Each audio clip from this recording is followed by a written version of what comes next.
Fala, vítimas! O representante do Brasil no Tekken 7 é um mestre dos macetes. Sua capoeira confunde o oponente e dá a ele a habilidade de sair machando os botões de chute até ganhar. E isso vai funcionar contra qualquer oponente, não importa o quão forte ele seja. Então esse é o guia para ganhar a Evo, o Tekken World Tour e até para fazer com que a galera do seu bairro sejam suas vítimas. Vamos lá! Eddy Gordo.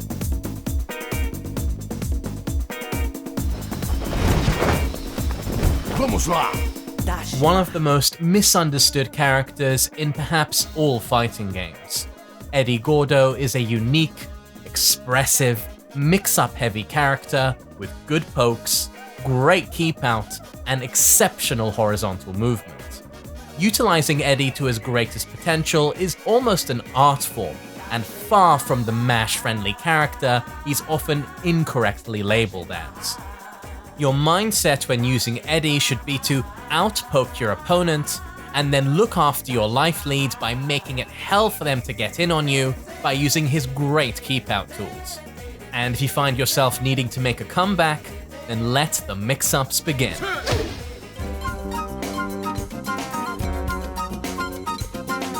Are you ready? Something that makes Eddy such a unique character is his backdash. He's able to cover a lot of ground very quickly if you can master the capoeira backdash. This is super important because it can get him out of many situations that other characters can't get out of, and because it also complements his moveset in multiple ways, which we'll go into. Eddy has some of the best keep out moves in the game. Above all else are the wheel kicks.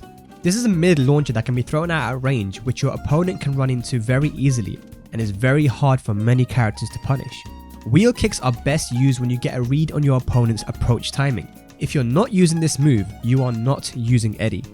Other great keep out tools include Roundhouse, a long range knockdown mid, Twister, which is a safe high crushing low, Standing 4, which is a long range 12 frame mid, Lunging Brush Fire, and Twister Mirage. To complement his strong keep out game and to compensate for his lack of a sidestep, Eddy has a number of unique evasion and counter hit tools. First up is simply going into Negativa, or Relax, which can evade a number of moves and provide either a free launch on slow moves, or a powerful 50-50 on an evaded poke.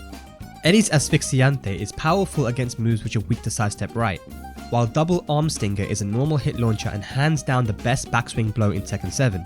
Both of these options have good rewards and are safe on block. While Eddy no longer possesses his notorious Tekken Tag 2 counter hit back on 4 and good riddance, he still has powerful counter hit options such as the knee thruster to Herenbago, which is a 13 frame counter hit launcher that's counter hit confirmable and can only be punished strongly by characters with up to a 14 frame float with a low enough hitbox. Eddy's full heart attack is also a powerful evasive mid launcher which is challenging to effectively punish because of the pushback. This all makes Eddy a hard character to track down, where opponents will be baffled as to when he's going to backdash out of range, slide around in their offense with an evasive move, leap into range with something like a Roundhouse, or simply challenge them straight up with a counter hit launcher. Eddy's poke game is strong and quite hard to deal with because of the evasion in his lows like Twister, Audobiku, Twister Mirage, and because he can transition into his stances from pokes like 1-2 elbows and Mao Izquierda by pressing forward. Although his elbow uppercut isn't as good as it used to be, it's still a safe mid counter hit launcher that gives guaranteed damage on normal hit with Reversal. Try to mix up Eddy's lows with mids like elbow uppercut and Combinação Mao to slowly chip away at your opponent. When Eddy needs to make a comeback, his two stances, Negativa and Handstand, allow for some threatening mix-ups. The most common example is the Negativa launching 50-50 of Ipanema Wings and Estobrado. Safer options out of Negativa are the Mia Lua combo, the first hit of Flare combo, or Knee Slicer Low Front Stinger. Handstand on the other hand has some evasive options, unbreakable throws, power crushes and transitions into other moves. As an Eddy player, the fun comes in the multiple ways you can force your opponent into these mix-ups. The Jumping Jack strings are also good at setting up mix-ups. You have a mid launcher in Jumping Jack's Mirage, a low knockdown with Jumping Jack's Evil Stinger, and an option to go into Negativa by pressing down. However, compared to some of the mix-up powerhouses like Akuma, Kazuya, Devil Jin, Marduk, or even Brian and Leroy, Eddy's mix-ups have some significant weaknesses. First of all, his power mix-ups in Negativa are disproportionately risky. This is compounded by the short effective range of Eponema wings, making it hard to land in neutral space. Setting up handstand mix-ups on the other hand is quite difficult. All in all, this means that while Eddy is certainly capable of making comebacks or stealing life leads, it should not be the focal point of his game plan. Something that I think is often overlooked is Eddy's powerful whiff punishment. When you're able to utilize his movement effectively, you'll quickly find yourself making people whiff, and what better to whiff punish than Mirage, a 15 frame mid launcher with great range. This is Eddy's go-to whiff punisher, but it doesn't stop there. Rodemi to Calcanera is a great 14 frame whiff and block punisher that you can use at the wall to get a beefy wall splat and big damage. Furthermore, if you're really on point, Martello can be used as a long range whiff punisher. Finally, once you're really comfortable with Eddy, you can use his Cotovela to Ponteira, which is a 13 frame while standing launcher, as a whiff punisher. That's when you're reaching Ultra Instinct levels of Eddy.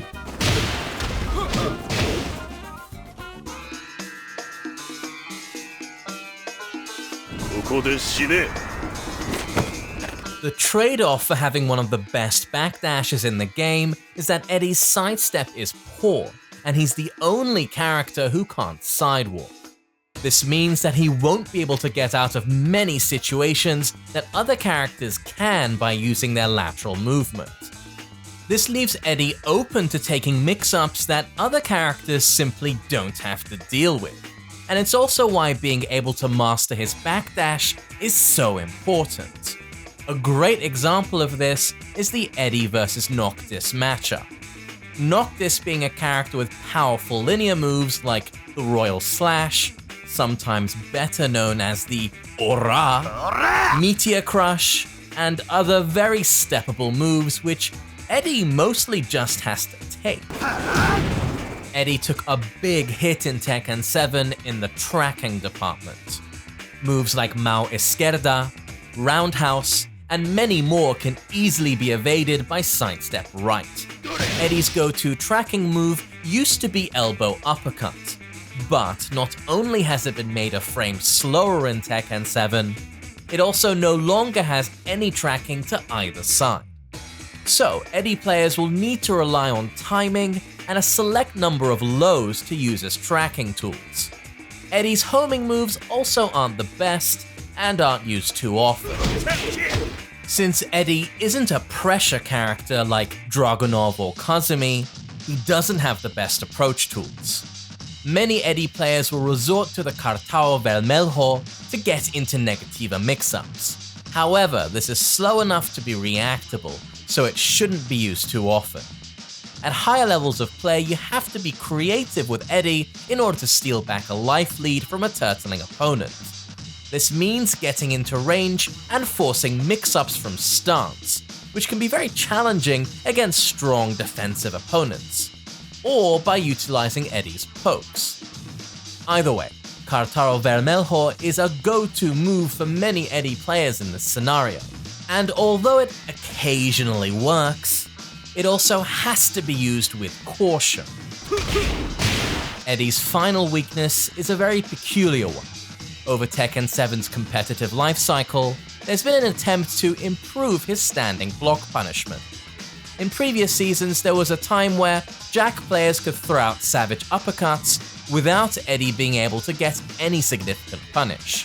Godeme to Calcanera was then reduced from 15 frames to 14 frames, fixing this problem. However, there was still the issue of no significant 12 or 13 frame punish. In Season 3, Eddy received Batida de Compasso, which is a new 12 frame punish. However, it leaves Eddy in handstand, and even on hit, he can get punished. Most of the time, you can get away with connecting a rage art if the Eddy player doesn't cancel the stance perfectly. This leaves questions about how good Eddy's standing block punishment actually is. Hopefully, this is an issue that will be fixed in the future.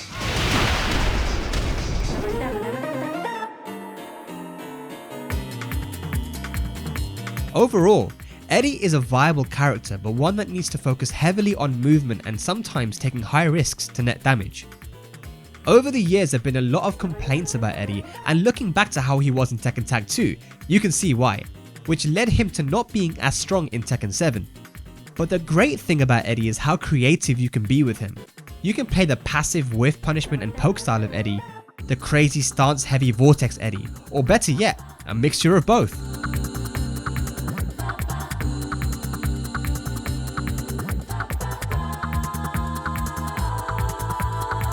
Hey, thanks for watching, and congratulations on getting through this video and putting up with Spag and I's attempts at speaking Portuguese.